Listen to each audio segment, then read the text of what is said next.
Alors, on se retrouve à la MRC de Montmagny. Vous savez, la semaine dernière, on a parlé d'échanges avec des gens du CFP L'Envolée. Ben, là, ils viennent d'arriver. Ils sont allés faire un beau voyage du 4 au 12 avril dernier. Et là, ils sont là pour nous livrer leurs impressions, savoir avec quoi ils reviennent comme bagage. Lola Vidal, ben, d'abord, je vais présenter tout le monde. À ma droite, c'est Mme Valérie Gagné-Desjardins, qui est enseignante en santé au CFP. Bonjour. Bonjour. Lola Vidal, qu'on connaît bien, qui vient régulièrement sur nos ondes, qui est adjointe en mobilité internationale pour la MRC de Montmagny.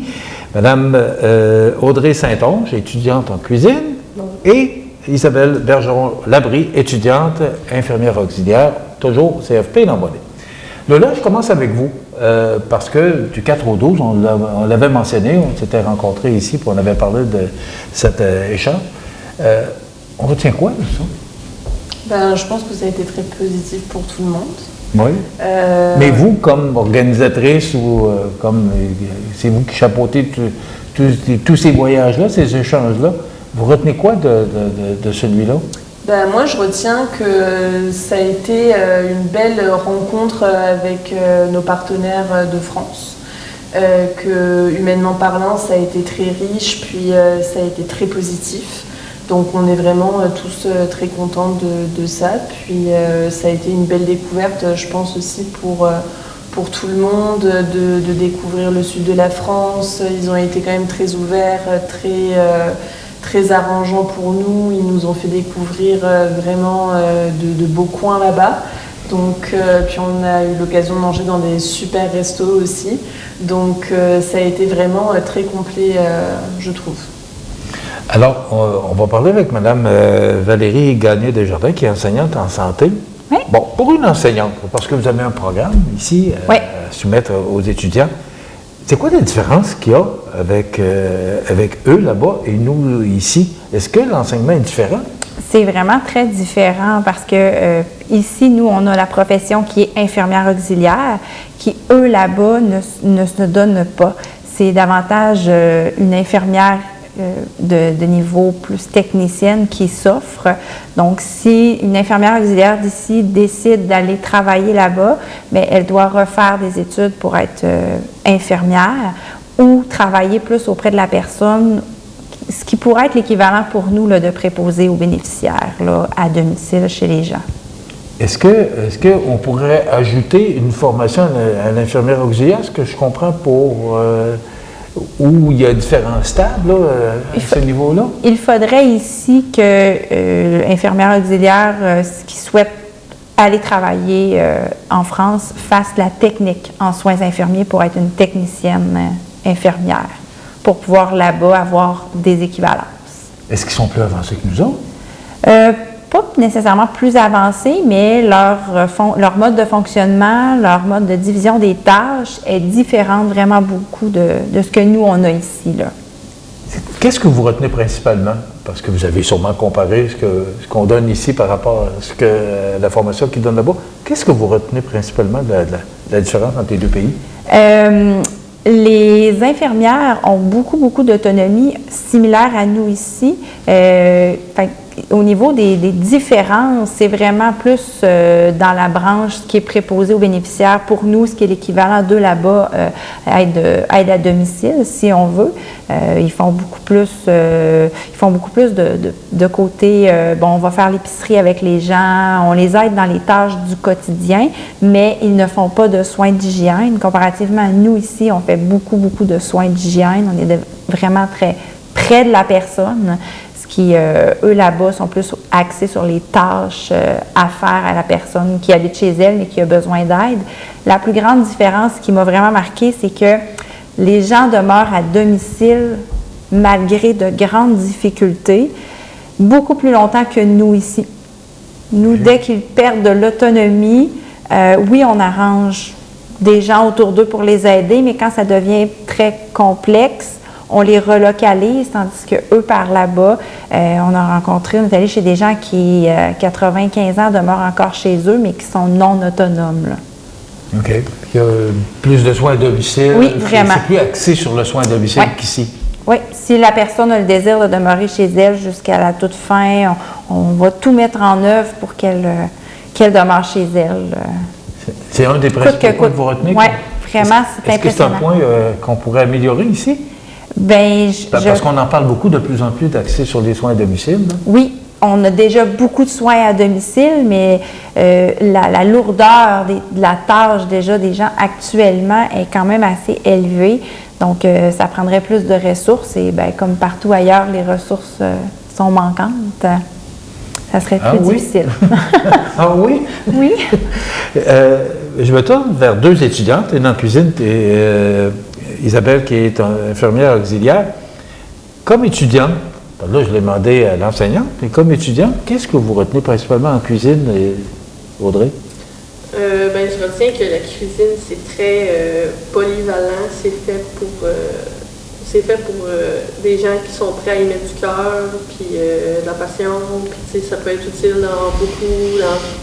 Ça peut être utile au travail, à la maison, dans ta famille, ça peut être partout. Puis c'est pour plein de catégories de gens. On était dans un restaurant pédagogique avec des personnes en déficience intellectuelle. Puis c'était vraiment impressionnant de voir comment ils sont bien structurés. Ils savent ce qu'ils ont à faire, sont très à l'écoute de leur chef. Ils savent ce qu'ils ont à faire. Puis c'est vraiment impressionnant de voir.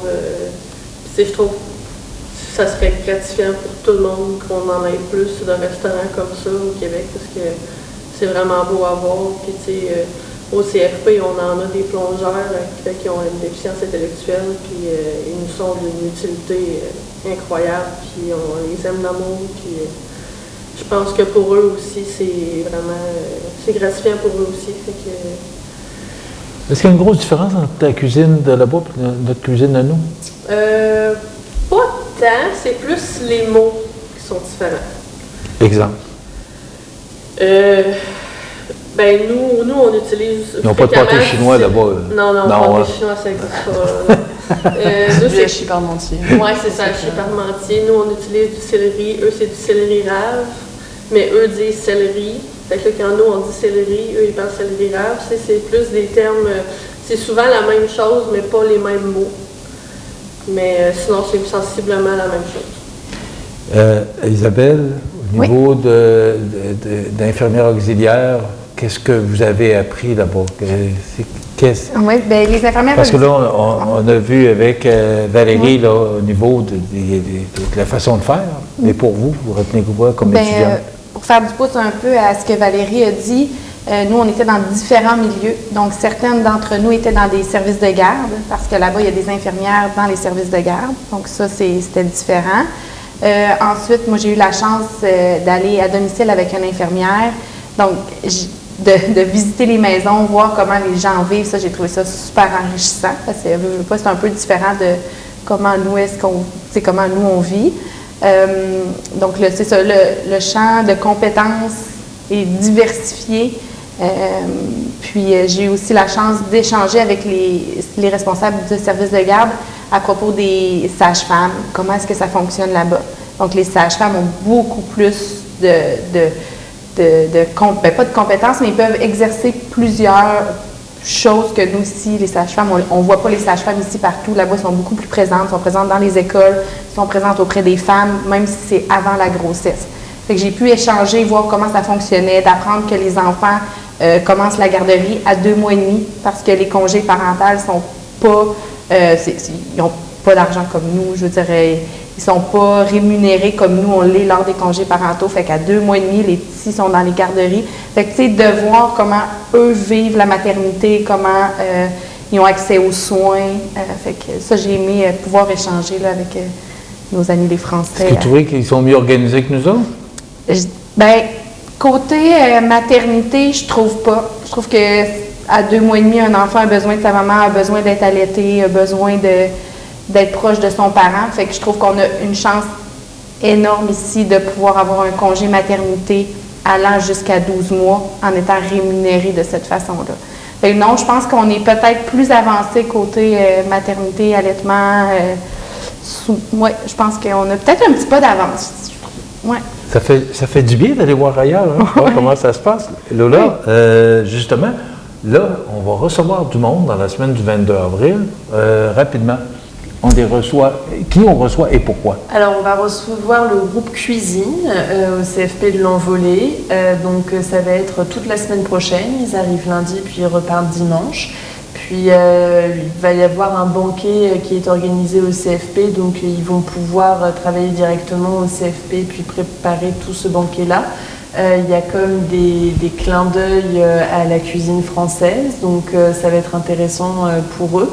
Puis ils vont avoir la chance, à partir de la fin de la semaine, de visiter plus le sud du territoire, Québec, etc. Donc ils vont avoir comme 3 jours de stage vraiment intensif.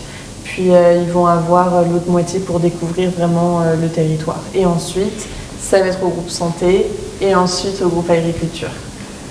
Merci beaucoup. 10 minutes, c'est pas long parce que j'aurais eu beaucoup de questions à vous poser, mais quand même, vous avez donné l'essentiel et on voit l'importance de faire ces échanges-là parce qu'on apprend beaucoup de voir comment ça se passe chez nos voisins. Donc, merci beaucoup, Lola Vidal, qui est adjointe en mobilité internationale à la MRC de Montmagny, Valérie Gagné-Desjardins, enseignante en santé au CFP, et nos 2 étudiantes au CFP, Audrey Saint-Onge, étudiante en cuisine, et Isabelle Bergeron-Labrie, étudiante infirmière auxiliaire. Merci d'avoir été avec nous, c'est très intéressant.